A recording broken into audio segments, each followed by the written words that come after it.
What is fraction?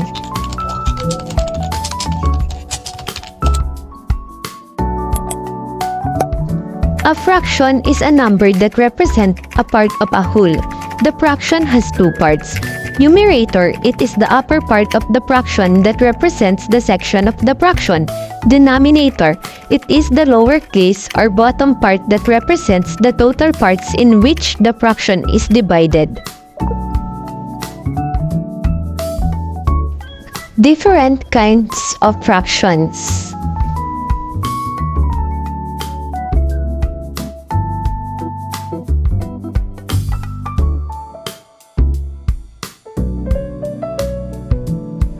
What is proper fraction?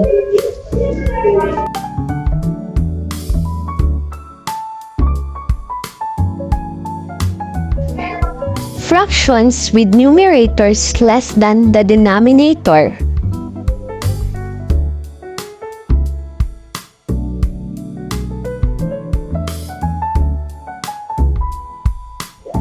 A proper fraction is always less than 1.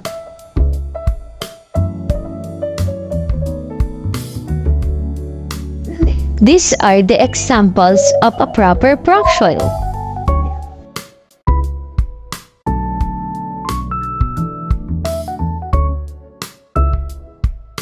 Masasabi nating proper fractions ang isang fraction kapag ang kanyang numerator ay mas mababa kaysa sa denominator. For example, yung 1/2. So, tapos ay 3/4. 4/5. 1/3. Tapos kapag naman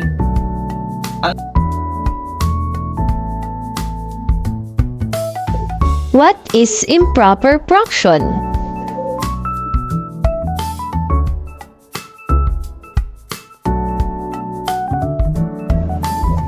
Improper fraction is a fraction where the numerator happens to be greater than the denominator.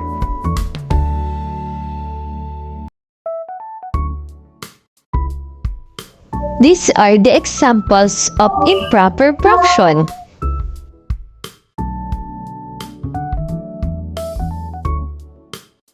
Good day everyone, this is our topic, improper fraction. 6 times 4 equals 24 plus 1, 25. Copy the denominator. Tapos ganun lang din yung kabila. 3 times 2 equals 6 plus 2, 8. Copy lang din yung denominator. Tapos times. Cancel po natin to, gagawin natin 4. Tapos sorry po, 3.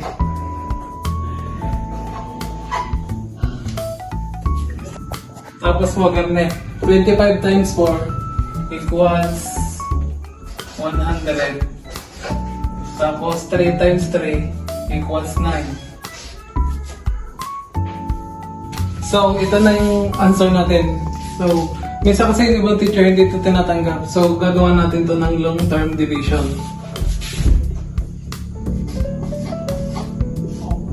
Tapos,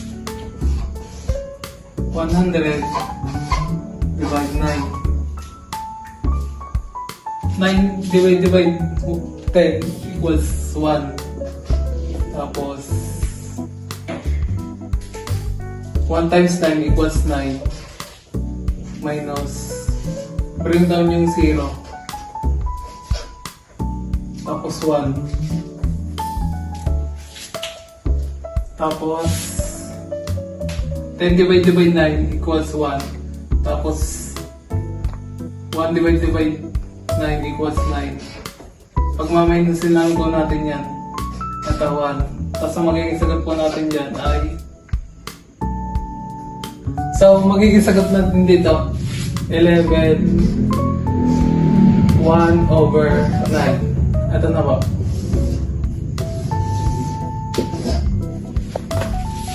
Next example naman po tayo. 5 times 1 equals 5. 5 times 1 equals 5 plus 4 equals 9 over 5 times 2 times 1 equals 2 plus 1 equals 3. Copy the denominator. Tapos 10 times 3 equals 27. Tapos 5 times 2 equals 10.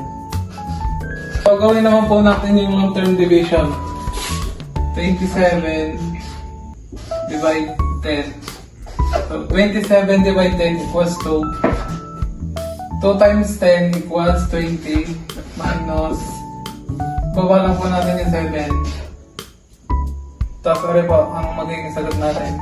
27 over 10 or 2 7 over 10. Ano na po ang sagot? Next example po natin ay ito. 3 times 2 equals 6 plus 1 equals 7. Copy lang po yung denominator tapos divide. 5 times 3 equals 15 plus 2 equals 17.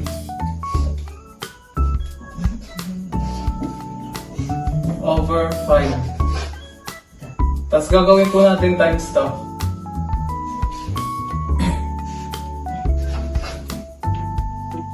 Pagbabalik rin po natin itong 17 over 5. Mangyayari po dyan 5 over 17. 7 times 5 equals 35. Tapos 3 times 17 equals 51. Ito na po yung final answer natin. Ano po yung next example natin? 5 times 5 equals 25 plus 3 equals 28.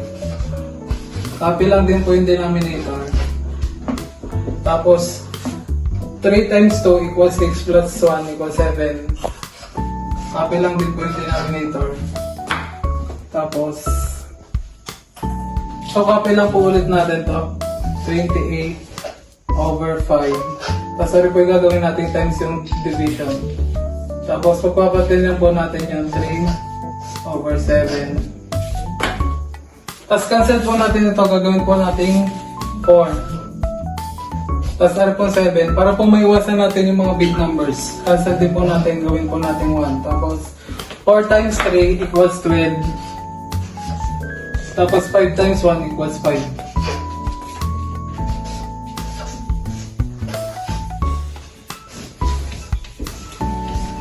Yan na po yung final answer natin, 12 over 5.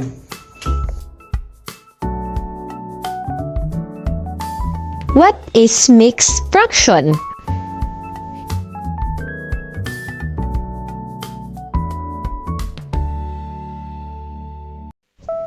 Mixed fraction is a combination of the integer part and the proper fraction. These are also called mixed numbers or mixed numerals. These are the examples of a mixed fraction.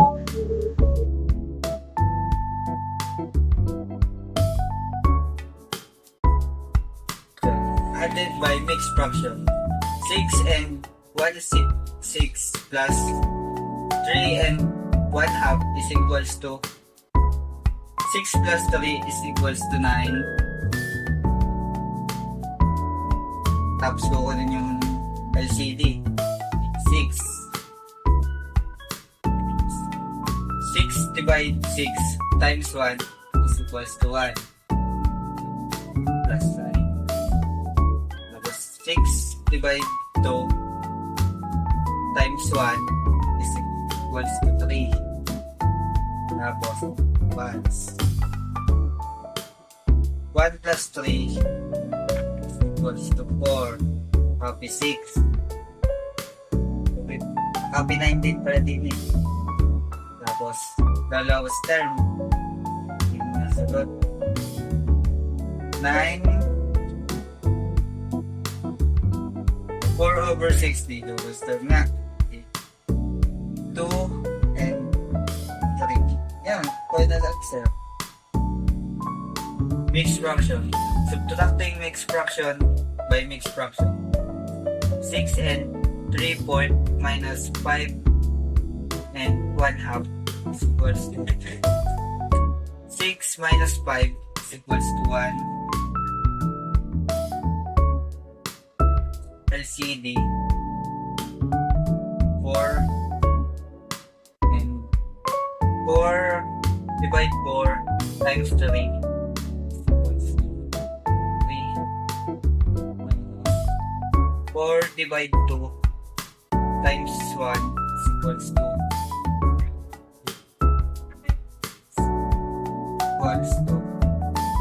1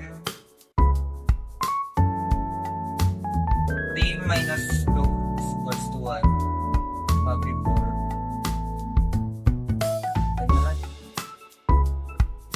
mixed fraction multiplying mixed fraction by mixed fraction example 2 and 1/3 times 1 and 1/2 is equal to 2 is equals to 3 times 2 plus 1 is equals to 7 over 3.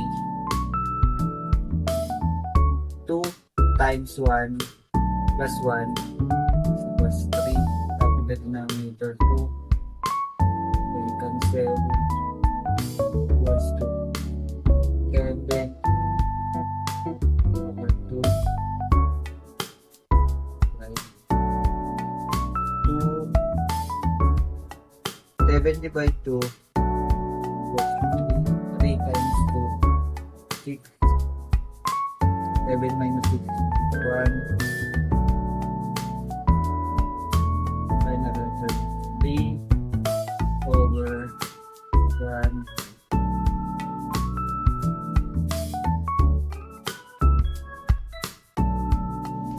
What is like and unlike fraction?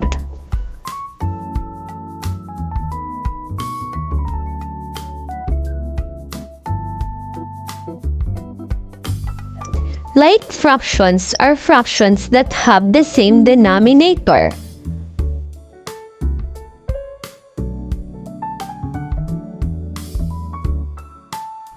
Unlike fractions have different number as their denominators. These are the examples of like and unlike fractions.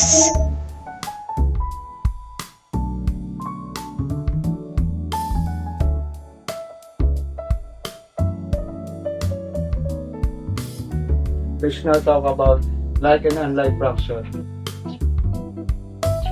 The example is addition and subtraction. And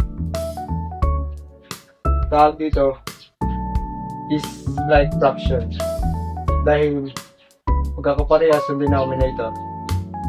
And let's now solve.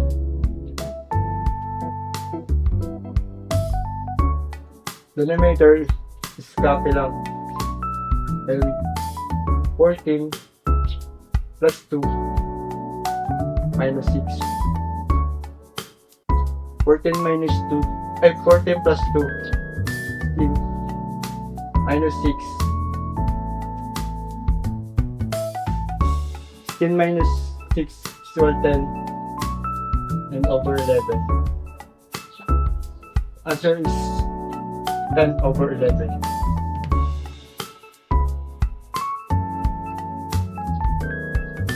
Ang gagawin is cancellation or lowest term. 6 divided 3 equal to 9 divided 3 equal 3 and 2 divided 2 equal 1. 16 divided 2 equal 8. Wala. Ito muna. Pagka-addin natin 2 plus 8 or 3, I lost 1 over 8. 2 plus 8, 10 over 3 minus 1 over 8. So, kung gagawin natin, mahanapin yung CD. Ganito. 3 times 8 equal 24. 24 divide 3 equal 8 times 10 equal 80.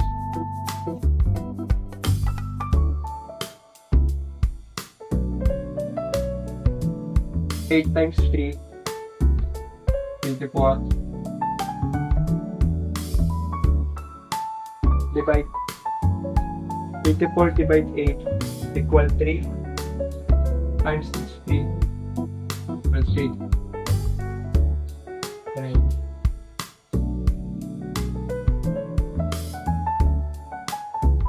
Samahin lang natin.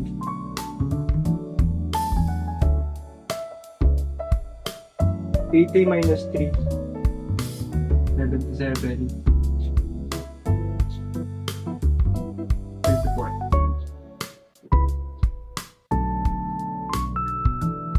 Answer is 7 over 24. Example, multiplication and unlike fraction.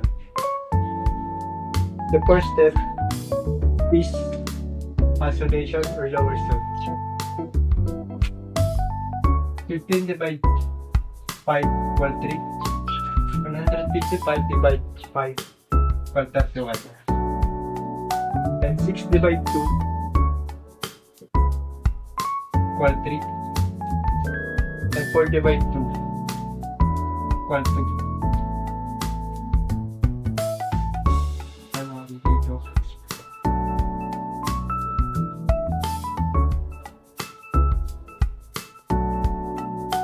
Kapag multiply lang, unlike fraction, ay ganito lang. 3 times 3, 9. 31 times 2, 60, 62. Answer is 9 over 62.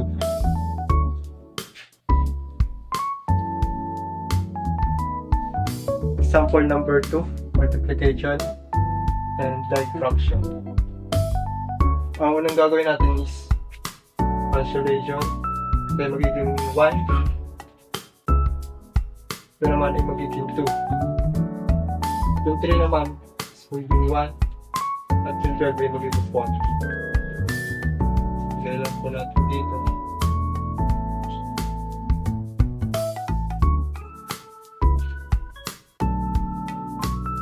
Pag multiply natin, 1 plus 1 times 1 equal 1, 2 times 4 equal 8. The answer is 48. What is addition and subtraction of fractions?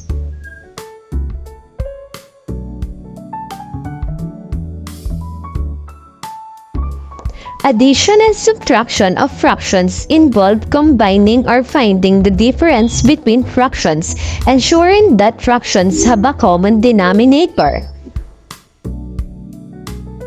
These are the examples of addition and subtraction of fractions.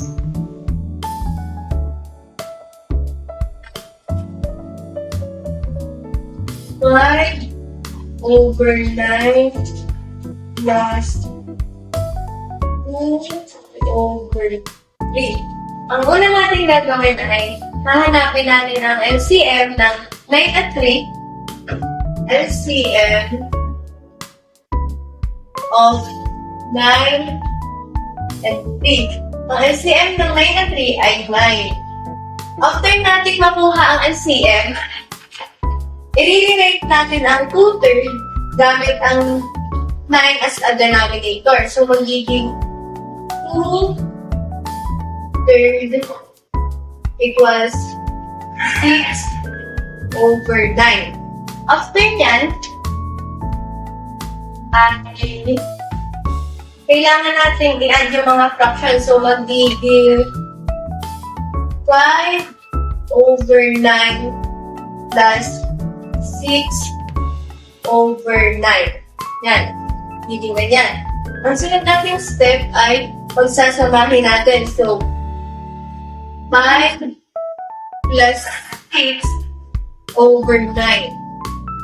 Pagsasamahin na natin. So, magiging 5 plus 6 equals 11. Kakabilang natin yung denominator.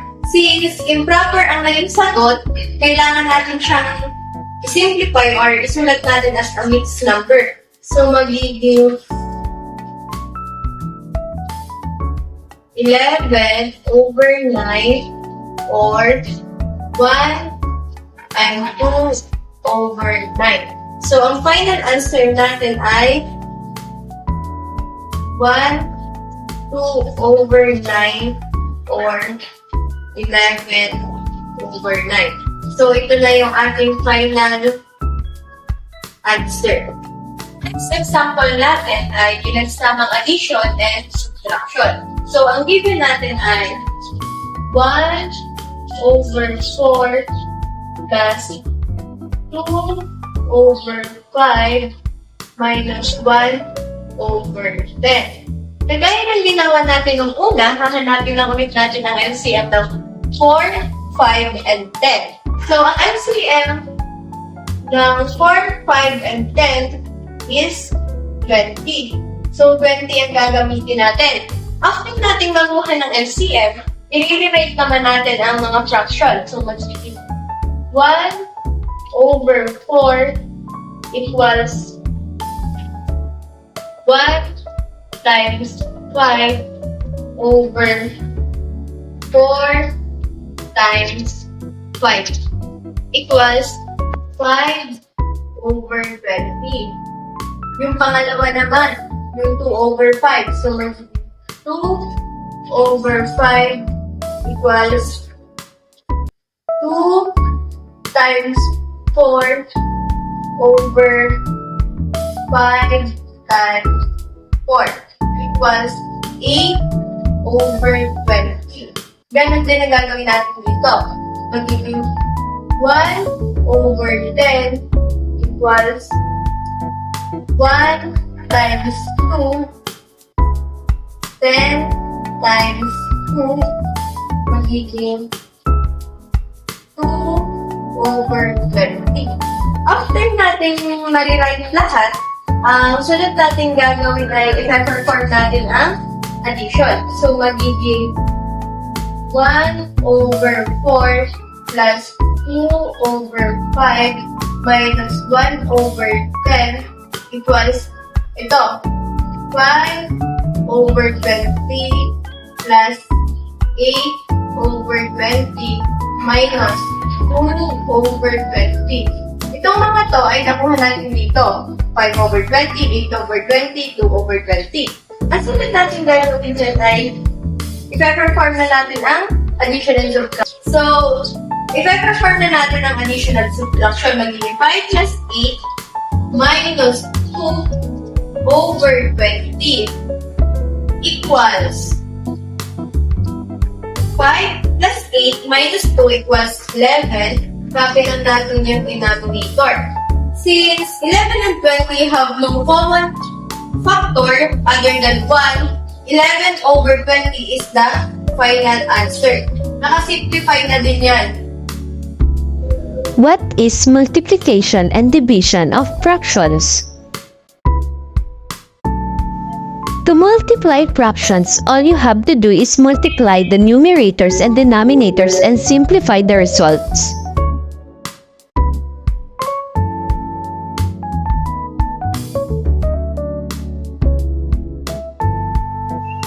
To divide fractions, we multiply the first given fraction by the reciprocal of the second given fraction and simplify the result to lowest terms. These are the examples of multiplication and division of fractions.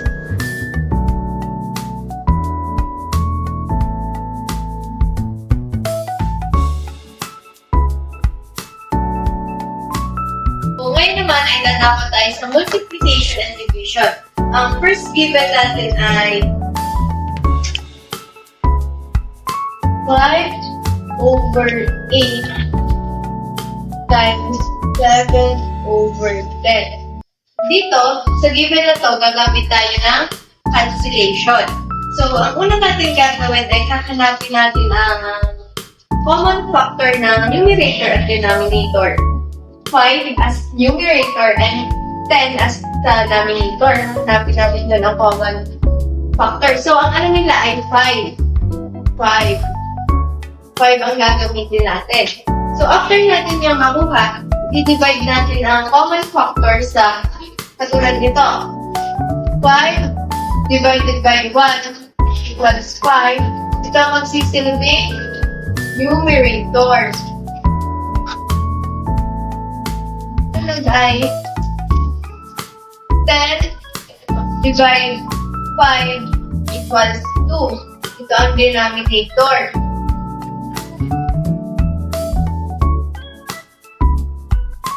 Yan ang denominator.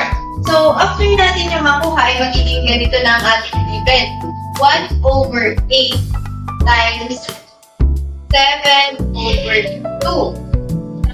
So, ngayon, after natin itong makuha, mag-apply tayo ngayon sa multiplication. So, magiging 1 times 7 over 8 times 2 equals 7 over 16. Yan na ngayon ang ating final answer.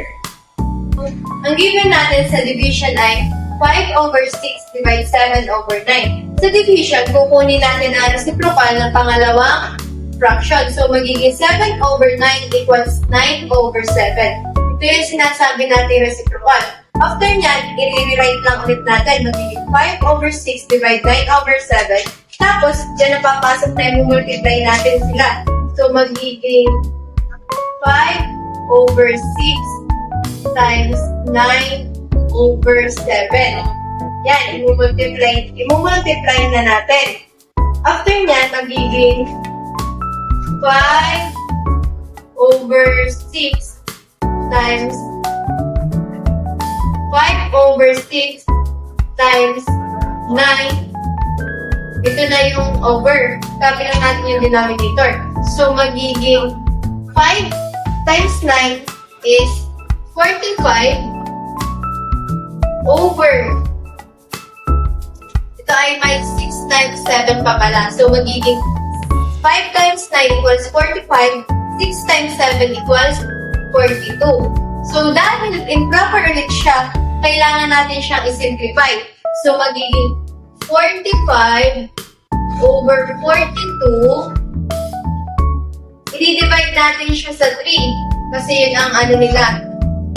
Magiging 45 divided by 3 equals 15. 42 divided by 3 is 14. Improper pa din siya. So, pwede natin siyang isulat as mixed number or mixed fractions. So, magiging 15 over 14 or 1 and 1 over 14. So, yan na ang ating magiging sagot.